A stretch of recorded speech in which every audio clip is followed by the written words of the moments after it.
Aming ipinababatid ang pagdating ng ating panauhing pandangal, ang kagalang-galang Ferdinand R. Marcos Jr., Pangulo ng Republika ng Pilipinas at pangkalahatang puno ng sandatahang lakas ng Pilipinas.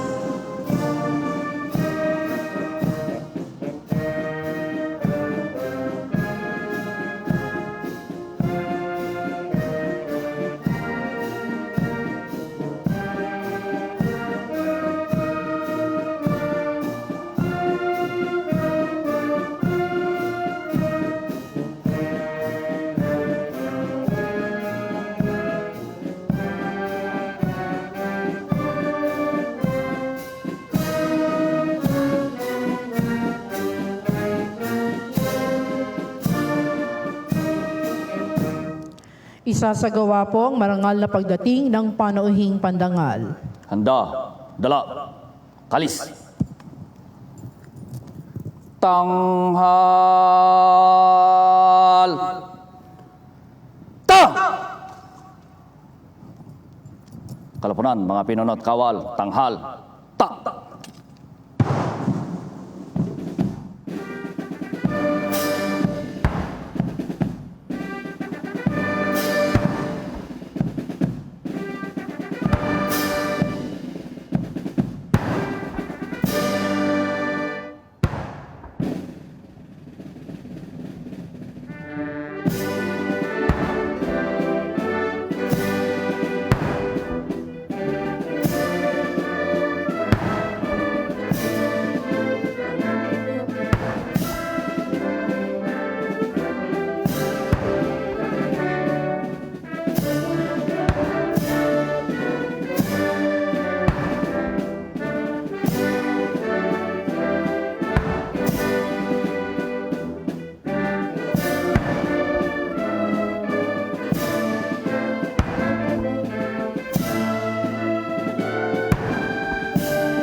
Kalapunan, mga pinunot kawal, baba, ta, handa, dala, kalis.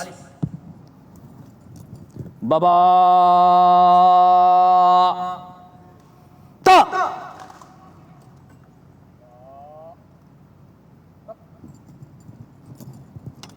Mahal na Pangulo, handa na po ang tanod pandagal o panglibutin.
Tanghal. Ta! Kalapunan, tanghal. Ta! Kalapunan, baba. Ta! Handa, dala, kalis. Baba! Ta!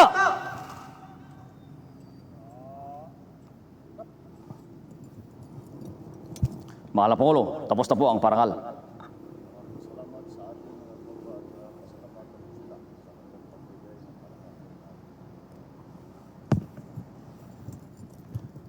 Mga kasama, pinapabot ng ating mahal na Pangulo, kagalang-galang Ferdinand R. Marcos Jr. ang kanyang taos-pusong pasasalamat sa ginawa natin parangal sa kanya sa umagang ito. Baba, kalis.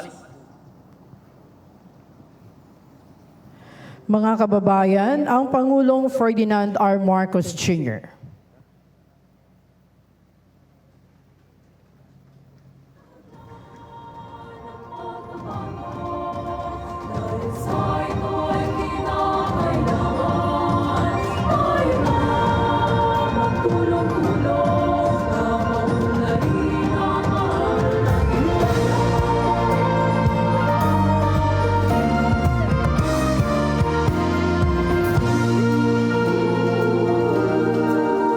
Panahon na ng pagbabago, dahil sa ito ay kinakailangan tayo na magtulong-tulong, napaunlarin ang mahal nating bayan.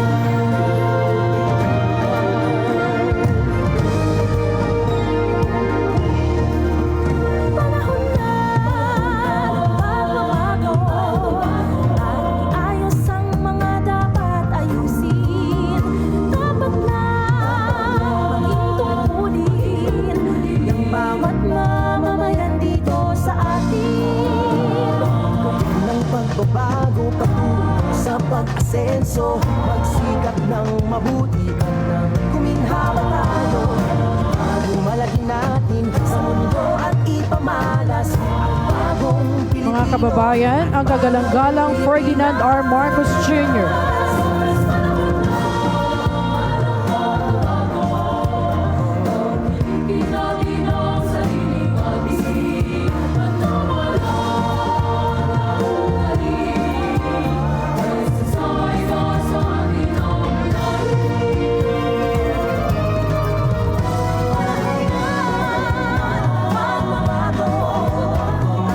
Muna sa kahit anong larangan, ang tagumpay ay karangalan.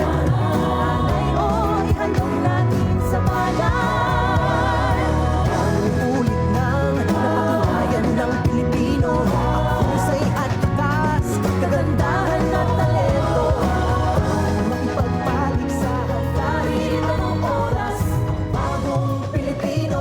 Dadako po tayo sa seremonya sa pagtataas ng watawat. Handa, dala, kalis. Tanghal! To! Kalupunan, mga pinuno at kawal, tanghal, ta! Mga kababayan, ang pambansang awit ng Pilipinas.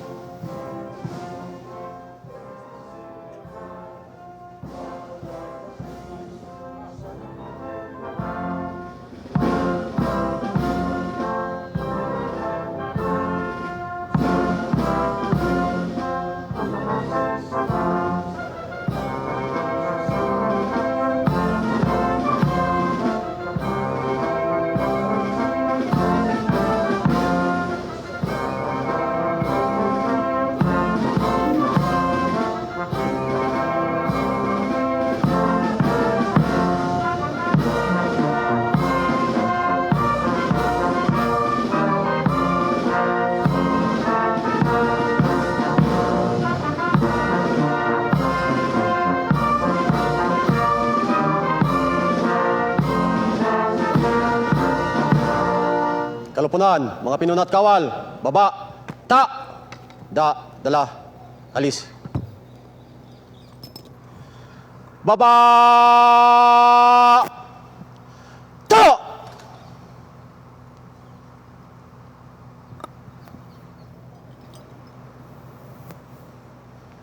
Sabay-sabay natin bigkasin ang panunumpa sa watawat ng Pilipinas. Taas ka ng kamay! Na! Kalupunan, mga pinuno at kawal, taas ka ng kamay. Na! Ako ay Pilipino, buong katapatang nanunumpa sa watawat ng Pilipinas at sa bansang kanyang sinasagisag na may dangal, katarungan at kalayaan na pinakikilos ng sambayanang makadiyos, makatao, makakalikasan at makabansa. Kalupunan, mga pinuno at kawal, baba kamay. Na! Baba kamay! Na!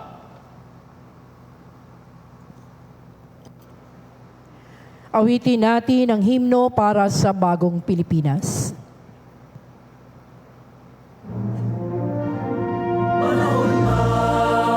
Ng pagbabago, dahil sa ito ay kinakailangan tayo na magtulong-tulong na paunlarin ang mahal nating bayan. Gawin ang pagbabago sa pagkasenso, magsikap na mabuti at guminhawa tayo. Ipagmalaki natin sa dating pamalas ang bagong Pilipino at bagong Pilipinas. Panahon na ng pagbabago at panguna sa kahit anong larangan.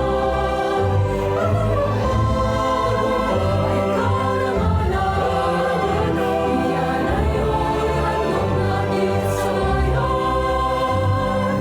Ipagmalaki natin sa mundo at ipamalas ang bagong Pilipino at bagong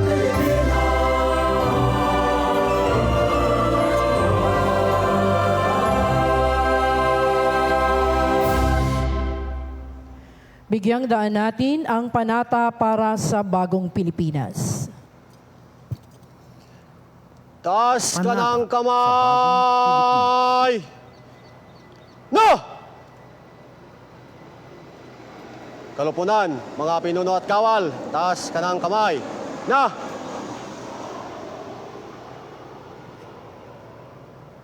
Panata sa Bagong Pilipinas. Bilang Pilipino, buong pagmamalaki kong isasabuhay ang Bagong Pilipinas. Buhay sa aking dugo ang lahing dakila, magiting at may dangal. Palaging dadalhin sa puso, isip at diwa ang aking pagmamahal sa kultura at bayang sinilangan. Kaisa ng bawat mamamayan, iaalay ko ang aking talino at kasanayan sa pagpapaunlad ng aking bayan. Taglay ang galing na naaayon sa pandaigdigang pamantayan. Magiging instrumento ako sa pagsulong ng kagalingan, karunungan at kapayapaan. Makikiisa at makikilahok ako sa mga adhikain ng pamahalaan dahil ang kaunlaran ay hindi lamang responsibilidad ng ilan. Isusulong at pangangalagaan ko ang karangalan, kalayaan at interes ng aking bayang minamahal. Bilang Pilipino na may pagmamahal, pakialam at malasakit, hindi makasarili kundi para sa mas nakararami. Tatahakin ko ang landas tungo sa isang bagong Pilipinas. Kalupunan, mga pinuno at kawal, baba kamay. Na!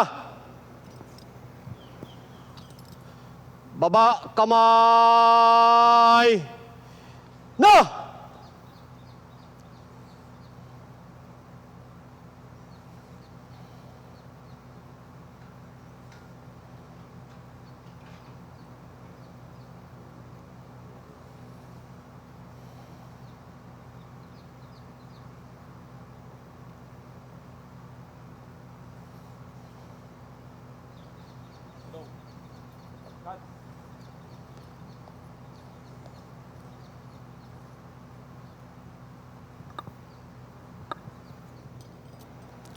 Isasagawa po ang pag-aalay ng bulaklak sa Tomb of the Unknown Soldier.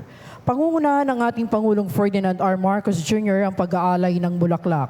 Makakasama ng Pangulo, General Romes Browner Jr., puno ng kalupunan sa datahang lakas ng Pilipinas.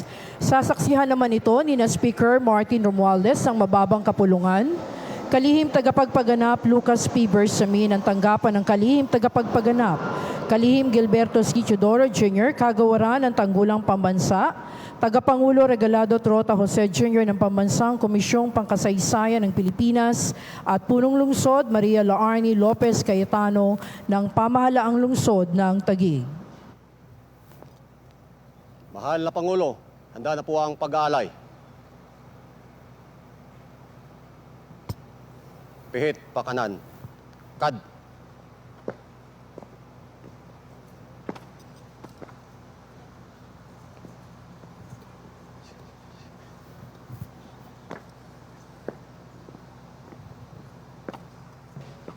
Baba, kalis.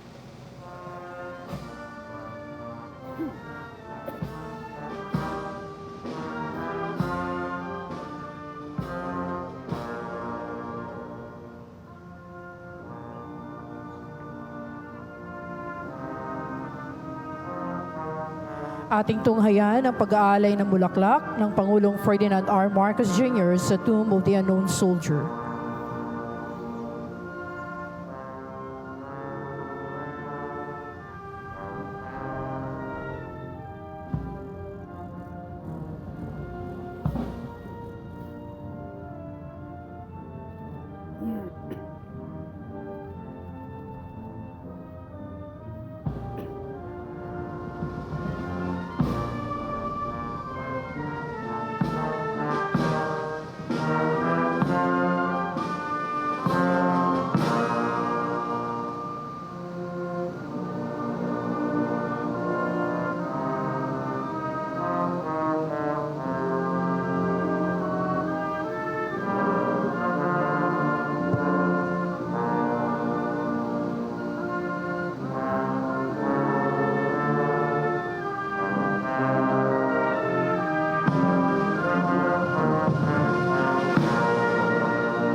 Handa, dala, kalis.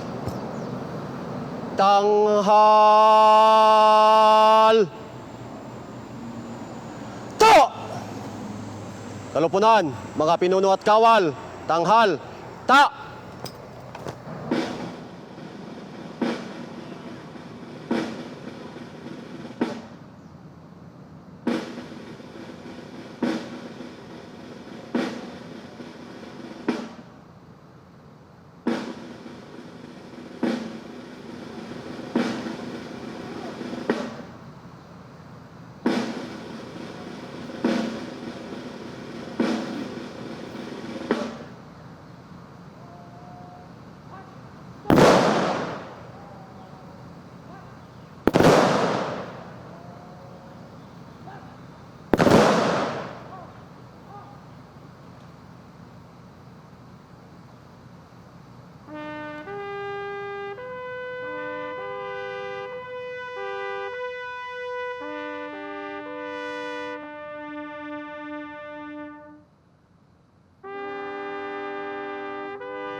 Kalupunan, mga pinuno at kawal, baba, ta, dala, kalis.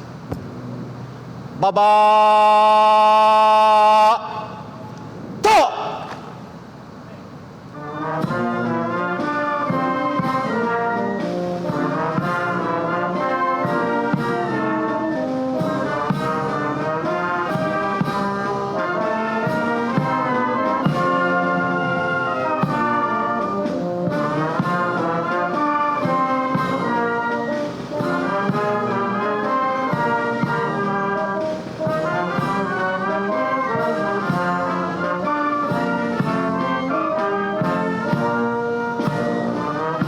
Pit pakanan, cut.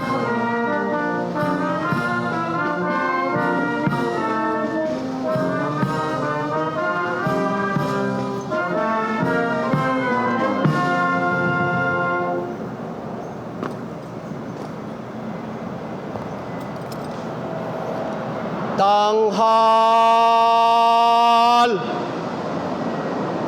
To! Kalupunan, tanghal, ta. Kalupunan, baba, ta. Handa, dala, alis. Baba, ta.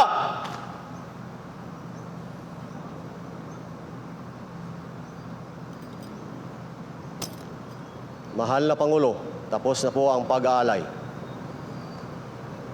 Baba, kalis.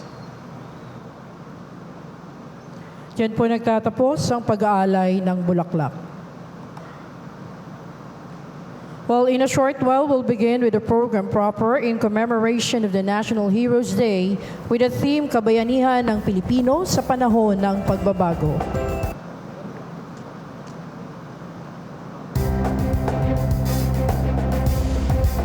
Please be seated.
Distinguished guests, ladies and gentlemen, as we begin with the program, we'd like to enjoin you to stand for the prayer with Brigadier General Daniel Ditansip, Chaplain Service, Armed Forces of the Philippines, officiating. Let me begin this prayer with words of King David after he had found satisfaction in the loving kindness of the Lord in Psalm chapter 4, verse 8. And I quote, "In peace I will lie down and sleep, for you alone, Lord, make dwell in safety." Let us pray. O God, Almighty Father, creator of life and author of history, we call upon your name and hear our prayers as we gather in this field of crosses, a mark of the silent resting place of the brave who once had served. O God, we look back and collectively remember, especially today, the contributions of every Filipino hero who sacrificed life for what we are today, freed and self-determined. With your divine wisdom, let the lessons of our fallen heroes become a life-inspiring example for us all and for the next generation to push further the shaping of the nation's history so that her sovereignty reigns supreme, her territory remains undivided, and her people to live in peace. In the midst of this gathering, Almighty God, we also recognize the lives of our living heroes, the veterans, soldiers, and all who serve the people, including the Filipino workers who seek life in different parts of the world, and those who take the initiatives, both Christians and Muslims, in national reconciliation, faith, and unity for inclusive Filipino identity. Almighty God, continue to guide us with your divine assistance and protection as we deliver our share of services for the Bagong Pilipinas with your Son, our Lord Jesus Christ and the Holy Spirit, one God, forever and ever. Amen. Thank you. Please be seated.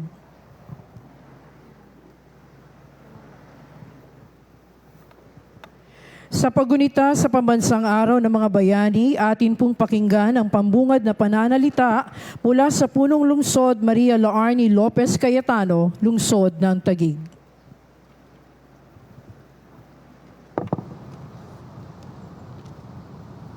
His Excellency, President of the Republic of the Philippines, President Ferdinand Marcos Jr., my fellow government officials, distinguished guests, ladies and gentlemen, mga kababayan, good morning and welcome to the City of Taguig. Isang makasaysayang pambansang araw ng mga bayani sa ating lahat. Isang araw na sumasalamin sa ating taus-pusong pagkilala at walang hanggang pasasalamat sa mga nag-alay ng kanilang buhay para sa ating bayan. Isang araw ng paggunita sa kabayanihan na nagbigay daan sa ating kalayaan at pagkakaisa. As we commemorate National Heroes Day today, we gather to honor the Filipinos whose courage, dedication, and deep love for our country have shaped its destiny. Their sacrifices have given us the freedoms we enjoy and the democracy we uphold. Even as we face new challenges, their legacy remain relevant. They continue to give us hope and provide a picture of what resilience and perseverance can achieve. Here, in the city of Taguig, we are guided by our vision to be a transformative, lively, and caring city. And so we join the rest of the country in drawing inspiration from our heroes as we work where compassion guides our actions and where we strive for excellence in everything that we do. May we inspire the next generation to embrace these ideals, leading with integrity and embodying the spirit of everyday heroism that our nation needs. Iba't ibang forma ng kabayanihan ang tawag sa iba't ibang pagkakataon at panahon. Ipanalangin natin sa Panginoon na ating masumpungan ang kabayanihang kailangan ng ating mga mamamayan para sa ating bayan. Muli, isang mainit, makabuluhang pagbati mula sa aming probinsyudad ng pagdiriwang at selebrasyon natin ng Pambansang Araw ng mga Bayaning Pilipino. Muli kayo po'y malugod kong tinatanggap sa lungsod ng Taguig. Pagpalain tayo ng Panginoon. Salamat po. Marami pong salamat sa punong lungsod Maria Laarni Lopez Cayetano. Atin namang bigyang daan ng mensahe mula sa Tagapangulo Regalado Trota Jose Jr. ng Pambansang Komisyong Pangkasaysayan ng Pilipinas.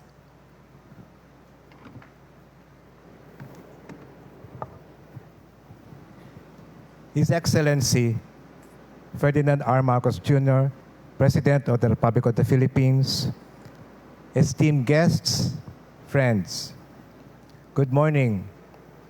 Today, the last Monday of August, is designated by law as the official day of remembrance and commemoration for all Filipinos who, in one form or another, exhibited heroism during their lifetime.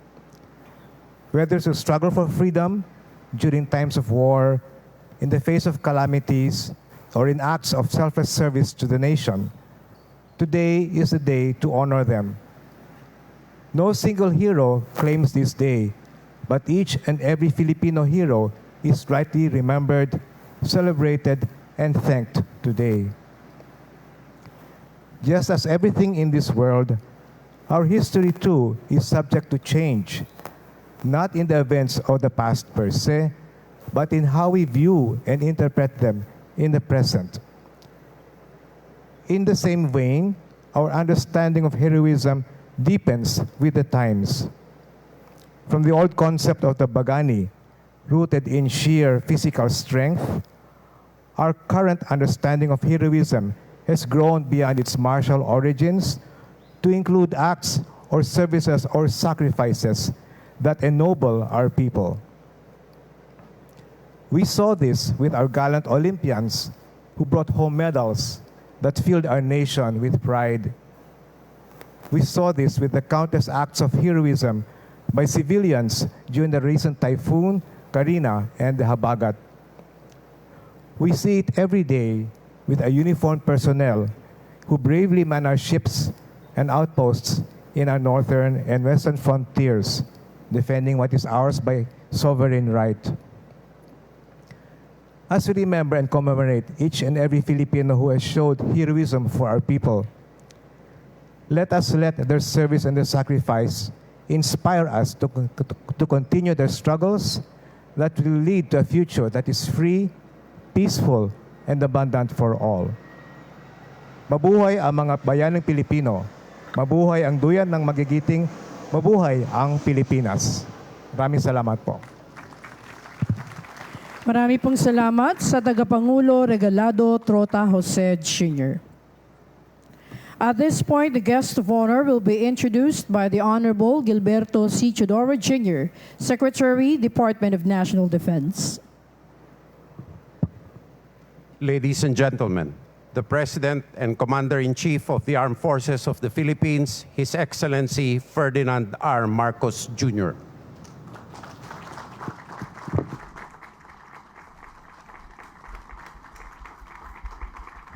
Thank you to our National Defense Secretary, Secretary Gilbert Chodoro, for his kind introduction. Please take your seats. House Speaker, Speaker of the House of Representatives, Speaker Martin Romualdez, and the honorable members of the House of Representatives with us today, Executive Secretary Lucas Bersamin, and members of the Cabinet, His Excellency, the Most Reverend Charles Brown, and the esteemed members of the Diplomatic Corps, honorable members of the Senate, National Historical Commission of the Philippines Chairman, Regalado Trota Jose Jr., AFP Chief of Staff, General Romy Browner, and the major service commanders, the Taguig City Mayor, Maria Laarni Cayetano, my fellow workers in government, our beloved veterans who are here with us today, ladies and gentlemen, distinguished guests, good morning. On this day, the National Heroes Day, we commemorate and honor the courageous men and women who fought in battles to safeguard our land, our freedom, and our dignity. The heroes who dedicated their lives for our nation and represent the unbroken lineage of Filipino heroism and the enduring spirit of our patriotism. Our country's rich history produced a number of great heroes. Lapu-Lapu and his warriors stood firm and defiant against foreign aggressors. Dr. Jose Rizal, whose brilliance and passion sparked a revolution. Andres Bonifacio, Antonio Luna, and the Katipuneros, whose dauntless courage blazed the trail for freedom. Gabriela Silang, Trinidad Texon, Teresa Magbanwa proved that Filipino women are just as fierce and valiant as their male counterparts. Their bravery and determination paved the way to the freedom that all of us enjoy today, although it came at a high cost: their peace, their rights, their lives. While these gallant men and women remind us that our liberty was hard won, those who lie here at the libingan ng mga bayani reminds us once again of the constant vigilance that it's required to preserve it. Let our commemoration today teach us the importance of not only remembering our heroes, but also of continuing to perpetuate their legacy of patriotism and of nobility. After all, heroism is not confined to just the history books. Heroism also lies in him and her who are virtuous, in those who are compassionate, in those who are just. We have seen how it resides in the heart of a modern-day Filipino, fearless amidst the continuing adversities and perils that the world has unleashed: geopolitical conflicts, diseases, climate change. We see it in the Navy and the Coast Guard, who defend our maritime borders, in the soldiers who protect our citizens, and in the healthcare workers who put their lives at stake for others. We also see it in the overseas Filipinos who leave the comfort of home to support their loved ones, in the ordinary workers who turn the gears of our economy, and in the farmer and fisher folk who increase our agricultural output to put food on every Filipino's table. It is emulated by educators who lead our fight against illiteracy, journalists to promote truth and accountability, the environmental advocates who ensure that we and our children will have a safe place to call home.